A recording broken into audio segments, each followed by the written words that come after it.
আজ থেকে ১০০ বছর পর ক্যালেন্ডারের পাতায় যখন ২১২৪ সাল, আমাদের প্রায় প্রত্যেকের দেহ তখন মাটির নিচে, অস্তিত্ব তখন রুহের জগতে। ইতিমধ্যে ফেলে যাওয়া আমাদের সেই সুন্দর বাড়িটা হয়তো পরবর্তী প্রজন্ম ভোগ করছে। পছন্দের কাপড়গুলো ব্যাকডেটেড হয়ে গেছে।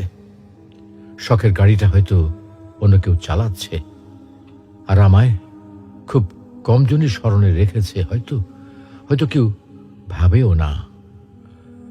হাতে তাদের সময় নেই, যাদের জন্য এত কিছু করতে করতে নিজের জীবনটাই শেষ করে দিয়েছিলাম। আচ্ছা আচ্ছা, বাস্তবতার এই জীবনে আপনি আপনার দাদার দাদাকে কতবার স্মরণ করেন? আপনার দাদির কথা আপনি কখনো কি আপনার মনে পড়ে? পৃথিবীর বুকে আজকে এই বেঁচে থাকা, এত হইচই, এত মায়াকান্না এভাবেই চলছে। গত হওয়া অসংখ্য প্রজন্মকে টপকে আমরা এই জীবন লাভ করেছি। তেমনিভাবে আগামীতে অসংখ্য প্রজন্মের ভিড়ে হারিয়ে যাবে আমাদের এই জীবন।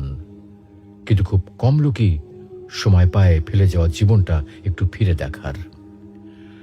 বাস্তবতা হচ্ছে এই জীবনটা আমাদের কল্পনার চেয়েও অনেক অনেক ছোট।